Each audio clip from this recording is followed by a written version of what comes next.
Sikok dari duo tersangka maling motor yang melukai pengendara lewat dengan peluru Sentinyo di Jalan RA Abu Samah, Kecamatan Sukarami, Palembang.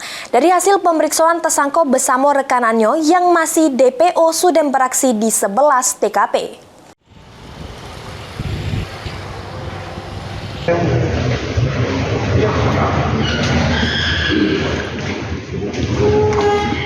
Dengan gunakan baju tahanan Polsek Sukarami, Palembang dan dirangkuti, warga Jalan Lebak Murni, Kecamatan Sako, Palembang yang merupakan sikok dari duo tersangka maling motor yang gagal beraksi di Jalan RA Abu Samah, Jabo Salon Decia, Kecamatan Sukarami, Palembang, sehingga metu ke tembakan yang nyasar ke kaki pengendara motor yang liwat.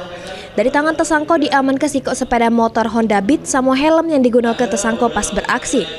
Wakapolrestabes Palembang AKBP Aditya Kurniawan mengungkapkan jeru aksinya tersangka beraksi sama rekanannya bernama Dede Saputra yang ini masih DPO nyari sepeda motor yang terparkir. Untuk perannya tersangka Dandi ini yang bertugas mawak motor sedangkan yang DPO sebagai eksekutor. Dari hasil pemeriksaan tersangka Dandi sama rekanannya ini sudah beraksi di 11 TKP yang rata-rata motor yang dipalingnya jenis Honda Beat. Sepeda motor hasil palingan dijajokan di Dusun Campang Tigo, sergo 3 juta rupiah yang duitnya dibagi dua. Diamankannya adalah pilotnya sebagai pengendara motornya. Yang masih DPO ini adalah pelaku yang diduga melakukan penembakan. Baik, dan pelaku ini apabila dia berhasil mendapatkan barang curian, motor hasil curian, dia mendapat keuntungan antara 1 juta sampai dengan 1,5 juta rupiah untuk setiap satu kendaraan, transaksi satu kendaraan.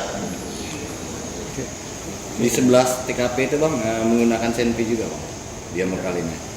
Ini masih dalam pengembangan, bisa jadi menggunakan senpi, bisa jadi tidak menggunakan senpi. Karena dugaan kita ini masih ada beberapa komplotan yang mungkin bersama-sama dengan si pelaku. Akibat perbuatannya, ini tersangka dijeblos ke sel tahanan Polsek Sukarami, Palembang. Heru Wahyudi, PAL TV.